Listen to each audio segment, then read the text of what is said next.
lilladzina amanu rabbana innaka ra'ufur rahim. Agar kita dijauhkan dari kebencian-kebencian, dari ketidaksukaan-ketidaksukaan. Maka orang beriman, satu sikap yang kemudian perlu dimunculkan kali pertama adalah bahwa dirinya itu tidak memiliki kebencian kepada siapapun. Nah, ini nggak gampang ya. Sampai-sampai Nabi SAW pernah mengingatkan, ada seorang laki-laki yang datang di samping majelis Rasulullah SAW yang masih basah janggutnya oleh air wudhu. Beliau menyampaikan akan datang seorang laki-laki al-jannah.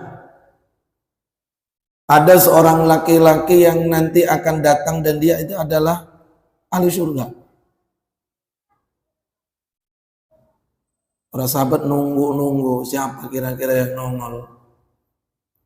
Tunggu sekian waktu kagak nongol. Pak Pur nongol gitu. Ternyata ada seorang laki-laki datang gitu ya. Setelah dia berwudu, masih basah air wudu itu di wajahnya, sambil nenteng itu sendalnya, lantas kemudian ia ibadah di situ, salat di situ. Setelah itu pergi. Ya sahabat, masa sih orang ini gitu ya. Sampai kemudian ditunggu-tunggu sampai waktu sekian lama nggak nongol lagi orang lain kecuali dirinya. Dan esoknya Nabi menyampaikan perihal yang sama. Dan ini terulang sampai 3 kali adanya. Tapi dia tidak merasa bahwa dia itu adalah ahli surga. Para sahabat hanya heran, gak ada lagi setelah orang tersebut menunaikan sholat, tidak ada lagi yang nongol. Muncul lagi di berikutnya, gak ada. Maka siapa lagi yang dimaksud Rasulullah kecuali dia? Maka di antara kerumunan para sahabat ada namanya Abdullah bin Amr bin Ash. Beliau kemudian meminta izin kepada Rasulullah untuk keluar dari majelis tersebut dengan satu maksud membuntuti seseorang yang oleh Nabi tadi mendapatkan garansi masuk surga. Dibuntutin tuh. Di mana kira-kira rumahnya? Mau ngapain kira-kira Pak? Mau tanya resepnya, kira-kira masuk surga kayak gimana gitu.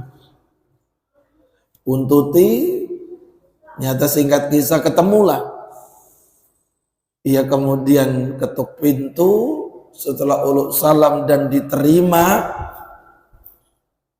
kemudian dia menyampaikan alasannya datang ke situ. Cuman tidak sevulgar keinginannya gitu ya.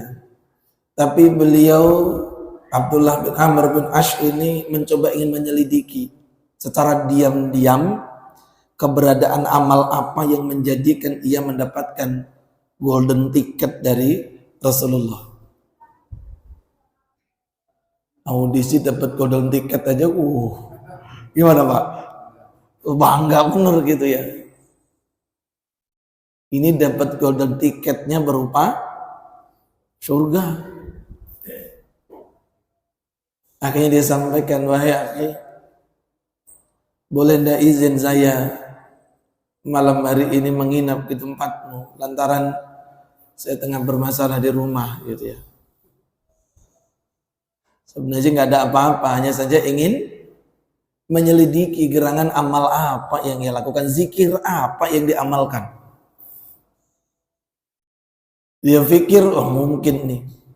Malam tiba, begitu dia saat tidur, dia mencoba malam itu memang dia nggak tidur. Ingin mencoba mengecek, kira-kira dia malam ini keluar ambil air wudhu, sholat tahajud berapa banyak kira-kira. Ditunggu malam itu nggak ada keluar dari kamarnya, kecuali menjelang waktu subuh. Menjelang waktu subuh seperti biasa, yang lainnya juga demikian. menunaikan salat subuh, bahkan mungkin sebagian yang lain tahajud orang-orang. Dan dia tidak. Wah, mungkin malam ini perek kali gitu ya. Nambah dah gitu ya, nginepnya nambah. Setelah itu nginep lagi dia. Di hari kedua mungkin gak sekedar malam kali atau siang kali dia punya amalan yang kita tidak tahu. Ditungguin itu. Malam ia gak lewatkan, siang ia gak lewatkan. Ternyata sampai hari ketiga ia dapati, dia mengatakan sepertinya tak lebih dari apa yang kemudian kami lakukan. Bahkan mungkin dari mata yang kemudian melihat lebih baik dalam ukuran jumlahnya melakukan ibadah lebih banyak kami ini. Tapi apa Rasul nggak salah gitu ya menyampaikan pesan ini? Akhirnya hari ketiga fair-fairan dia menyampaikan kronologi akan menginap pada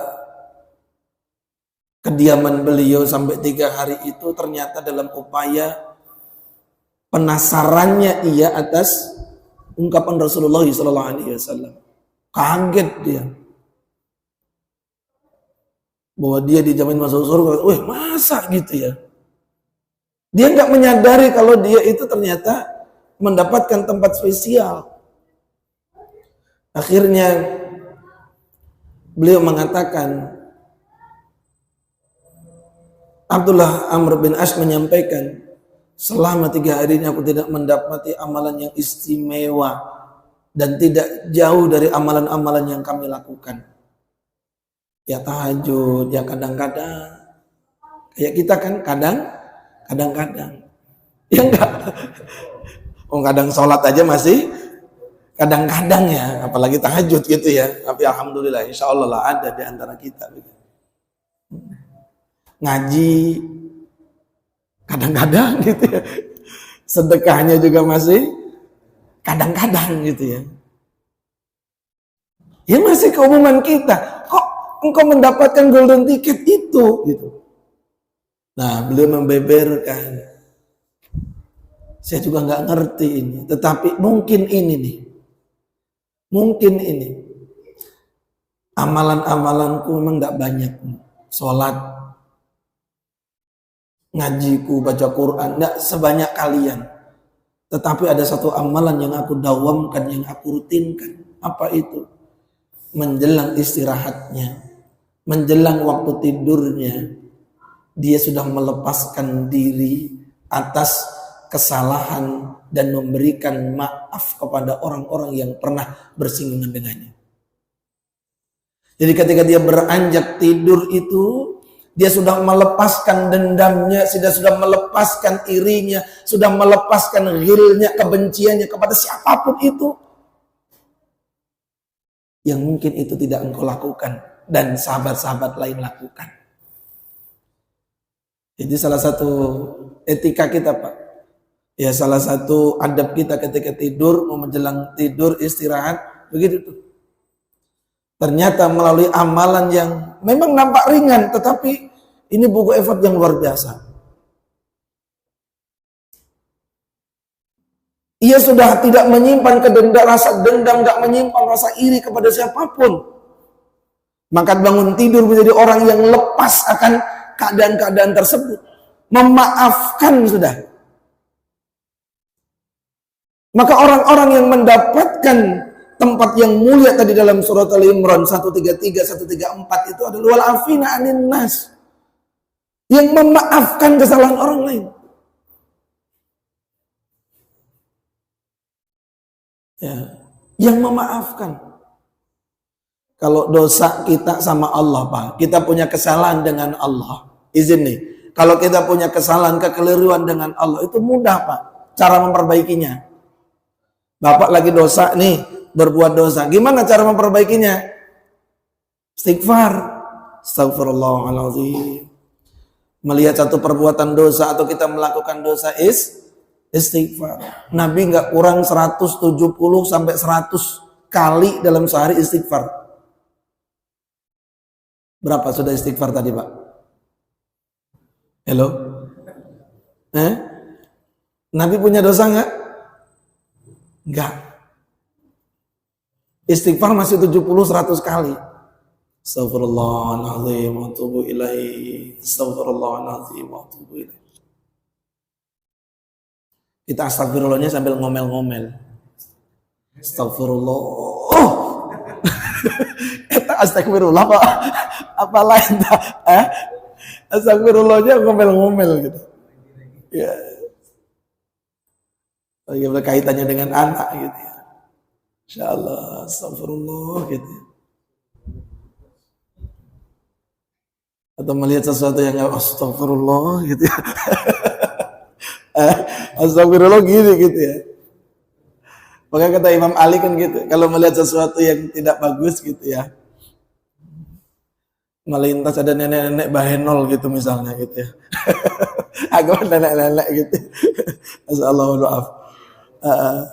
Ngelihat gitu ya, Sur. Maka kata Imam Ali karolajah sampaikan, pandangan pertama itu adalah karunia dari Allah. Yang berikutnya adalah setan. Makanya Pak Pur nggak kedip-kedip karena pandangan pertama gitu. Kalau kedip berubah statusnya gitu. Statusnya jadi dosa ya. Sambil astagfirullah gitu. Ya Allah. Makanya emang dosa itu sulit betul kita hindari gitu. Ada satu trik menarik itu. Kalau kita ini lagi tidak nyaman dengan pasangan, kata Imam Syafi'i itu begitu. Kalau kita ngelihat pasangan sudah nggak bagus lagi, nggak kayak dulu gitu ya. Dulu perasaan lah Masya Allah gitu ya. Kayak bidadari turun dari angkot gitu ya. Kok sekarang makin begini gitu ya. Kata Imam Syafi'i sederhana betul. Gimana nasihat dari Imam Syafi'i? Kata beliau, ketika ada ngadu seorang laki-laki datang kepada beliau, nanti 1 bulan lagi datang lagi dah gitu. Tapi dengan satu syarat, ghadul basar. Tundukkan pandanganmu selama 1 bulan ini. 1 bulan jaga matanya supaya jangan kemana-mana atau ngelihatnya. Balik lagi beliau. 1 bulan gitu balik lagi dengan Syafi'i sampaikan, Masya Allah Syekh, istri saya kok sekarang makin cantik ya. Istri saya makin Masya Allah gitu ya. Kata Imam Syafi'i, sebenarnya istrimu nggak berubah. Istrimu ya gitu-gitu aja. Terus kenapa kok nampak di pandangan saya istri saya cantik sekarang? Karena matamu terjaga.